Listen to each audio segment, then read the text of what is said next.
How's it going, everybody? Flash Jordan here. I am back for week 1 of the college football season. I'm so glad it's back. It's been a long off season. Clemson won the national championship if you were under a rock for the past year. They played Alabama. But you know what? That's all in the past. Just forget about that. I'm doing what I'm best at, and that is predictions. Obviously, we're going to start with week 1, and let's get right into it. Number 6 Penn State Nittany Lions are hosting the Akron Zips. They should not lose this game. I don't see any reason for them to lose this game. Akron's coming off a bad year. You never know, though, but yeah, Penn State's going to win this game easily. And with that said, I'm going to bring in my co-host, as always, Greg Dad Cruz. How do you think about this game? Oh, this game's a lock. You got Penn State, being amazing. I don't care what their rank is. Playing Akron, they should win at least by 30 points. If they run up a score, they can win by 60. Little known fact, though, Akron has beat big teams in their lifetime. Not often, but you pick them, you better put them at a 1. Definitely agree there. Next game we have is Maryland, who will be visiting the ranked number 23 Texas Longhorns. Texas has a new coach, Tom Herman, offensive coordinator of the 2014 national champion Ohio State Buckeyes, and then took the Houston Cougars 12-1 and a win over Florida State in the Peach Bowl that year. So obviously, he's the perfect coach for a Texas program that's trying to revive itself. I think they're going to start off with a win here, but it will not be an easy one. Maryland can be really pesky. They're a very talented team, but I do think Texas is going to edge this one out. Have you ever seen a turtle beat a longhorn in a fight? No. They're going to get stampeded. Texas is not that good this year, but Maryland is horrible. They're among the worst teams in all Division I football in the FBS. Look, Texas is going to roll them. I don't like them. But you know what? I don't think they deserve number 23. They're so much better than Maryland. Look, if Texas loses, that program's in a lot of trouble. I definitely agree there. The next game is the Cal Golden Bears, who are traveling to Chapel Hill to play the North Carolina Tar Heels. North Carolina being the favorite in this game. I think they're going to win this game, but again, this one won't be by much. I think North Carolina is going to have, that's just a game that, again, it's a learning experience. Without Mitch Trubisky, I think they're still kind of, evolving into the team. We'll see later this year. But I do think they will win this one over a Cal team who's been struggling. Cal has a first-year coach, and they have the lowest confidence of people voting where they're going to end up in their conference. Look, I'm picking Cal here, right? They got a chip on their shoulder. This new coach, a lot of first-year coaches that come out, doing really, really good with a team that somewhat struggles. For a program that can produce quarterbacks and a program that has the influence they have where they're from, they got to beat North Carolina. North Carolina is not amazing. Yeah, even game. I don't know why people are picking North Carolina to win here, but I'm going with Cal Golden Bears. Interesting pick there. As we move on to the next game, the NC State Wolfpack are going to play a neutral site game with their, in-state rival, with their neighbors, the South Carolina Gamecocks. Now, South Carolina is the favorite in this game, but I'm picking NC State. I think they're going to be the dark horse, possibly, in the ACC this year, and I see them starting off with a win against South Carolina.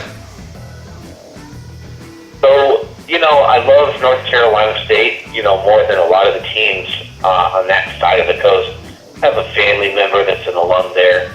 Bottom line is, I would pick NC State, but they had 5 players that are not going to be playing that game because of a party that they went to and some drugs were found. So I'm going to go ahead and I'm going to go opposite here of what I want to do. I got South Carolina winning this game only because of the recent stuff that happened a few days ago. Alrighty, next game here And we got a big one here. The number 11 Michigan Wolverines against the number 17 Florida Gators. Now, in terms of conference, in terms of national ranking, this is more important for Michigan because Florida being in the SEC, nobody's going to get past Alabama. At least that's just what I think. You never know, anything could happen. That being said, Michigan, can't say in a rebuild, but they lost a lot of players to either just being seniors or the NFL draft. I'm going to pick Florida as an upset in this one. I think with their defense that has always been, the trademark of their program, they're going to do great against the young Michigan offense. And then Malik Zaire, the transfer from Notre Dame, I think he'll have a good game. And, Florida's going to take this one. So you're calling Florida, Michigan an upset if Florida wins? Yeah, well, according to what everyone else has picked. Yeah, and I would say the polls, too. I don't know how much of an upset it is when a 17 beats an 11. I'm thinking Florida. I disagree with you on the upset part. I think in the Midwest region of the country, it would be a real upset. But like you said, you do have a transfer who also has a chip on his shoulder, and they have an okay coach. Florida over Michigan, and I've got this game as my number 9 game. You're pretty interesting with your picks. Whatever. Moving on, Temple is going to play Notre Dame in the next matchup.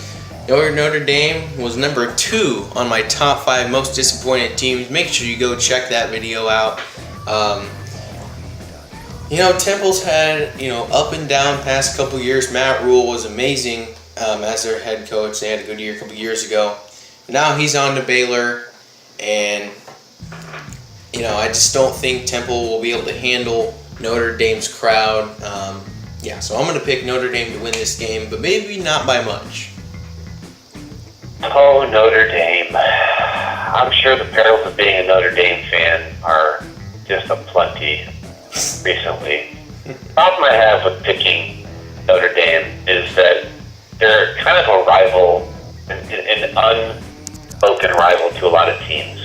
Mm-hmm. You said you picked Notre Dame? Yeah. And I'm I'm going to pick them too. I want to pick Temple. I honestly do. Oh, I agree. But Temple in their stadium, I mean, that's a great game for them, though. Since they win, they're not playing a cruddy school in their stadium. Right. The next game. All right. The next game we have the Western Michigan Broncos will head to the Coliseum to play the number 4. Oh boy. To play the number 4 ranked USC Trojans. Now, last year I would say this would be a fantastic game. Yes. But I don't think it's going to be that great, honestly. Western Michigan 13-1 last year, but they did lose to Wisconsin, and while Wisconsin didn't win the Big Ten championship, they came pretty close. But I think I kind of knew that all along that Western Michigan was not fit to compete on the top level. That being said, USC is going to absolutely trounce them in this game. I have them winning by at least 30, if not more. And Sam Darnold's going to go off in his second year as a full-time quarterback, so USC easily. Yeah, I did have to say this. Western Michigan had an unbelievable year last year for them. Actually, really for any team, to be honest with you. And we all see why they got snubbed in their bowl game, for a higher, better bowl game. But look, USC, they may not be overranked. I tend to disagree with the polls. Pretty big blowout. They also had a recent scandal with one of their ex-players. It just makes the program look bad. And sometimes going into games has an effect on the people. So I'm going to say USC all the way. This is my number 8. The next game we have an interesting one here. The number 16 Louisville Cardinals playing in Indianapolis at Lucas Oil Stadium against the team from Indiana, Purdue. And, even though Purdue is from Indiana, Kentucky's pretty close, especially Louisville. And I think Louisville is going to have more fans than Purdue there. That's just, it's because they're better. I mean, what other reason can I give? Lamar Jackson is going to go off in this game. I predict this will be a pretty high-scoring game. Probably something like, 52 to 34 or something. But yeah, I'm going to say Louisville's going to win this game. As much as I want Purdue to win, being a huge Big Ten fan, I don't think it's going to happen. Louisville's going to take this. Yeah, I have Louisville over Purdue as well. One thing I don't agree with you on is the fact that he says that the score you mentioned, that's going to cover the spread. And I think the spread's going to be 25, 26 points.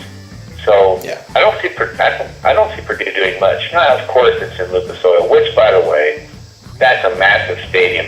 And I don't think they're going to fill it up. They probably should have chose somewhere else. But it's Purdue home game, so good for them. I hope they like the experience, but they're going to get blown out here. Oh, yeah. And we're going to save the next game chronologically for last. But the next game we're going to predict in Houston, Texas, the BYU Cougars against the LSU Tigers. Now, as far as I know, BYU's quarterback Taysom Hill is back. He's had a roller coaster of a career. First year was fantastic, and then ever since then he can't stay healthy. And LSU, on the other hand, they really haven't figured anything out at quarterback. But Darius Geis, the running back, looks to be probably one of the best players in the SEC, if not the country. So I'm going to pick LSU to win this game. Oh, for sure. I mean, I don't have any other further comments on that. I got LSU all the way, too. All right, and the final game, maybe a game we could see twice this year. That's what a lot of people are saying. The number 3 Florida State Seminoles and the number 1 Alabama Crimson Tide. And if you want to talk about amazing stadiums, you may not have seen pictures, but if you look up Mercedes-Benz stadiums and the images of that, oh my goodness, it just shows you how much technology has advanced. And this stadium is absolutely breathtaking. We don't really care about the stadium though. Well, I kind of do, but anyway. Alabama versus Florida State. Again, a game we could see at the end of the year. I'm going to pick Alabama to win this game, but do not sleep on Florida State. I'm still kind of questioning Alabama's ways, but somehow they always find a way to win. So I'm going to pick Alabama, but do not sleep on Florida State.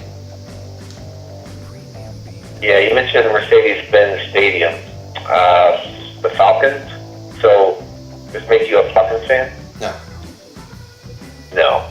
Stadium's cool. Hey, look. Alabama, Florida State. I got this as a 5 game. I think a lot of people are going to put this game down at number 1 in the pick'em. But this could really go either way. I will say, however, I'm picking Alabama. I'll never say roll tide because I just can't stand that phrase. But look, this is not the end of the world for Florida State if they lose in a close game. If they get blown out here by Alabama at the end of the year, if Florida State's in the top 10, don't see them making it in the top 4 if they get blown out by Alabama, especially if Alabama loses a game after this one. Big deal for both teams in regards to the future. Look, a lot of people say it doesn't matter. First week, top 1, top 3 team. Nope. Completely disagree. Alabama is going to win here, most likely. It's going to be bad for Florida State if they lose. All right, so that'll be all for our predictions. Thank you all for watching. Please like and subscribe. We will be back next week for week 2. I hope you have an amazing week 1. I'm excited, as always, for college football to come back. So thank you all for watching, and I will see you guys in the next video. Any last words for the people at home? Let me think here. Daddy-o out. All right, see you next week.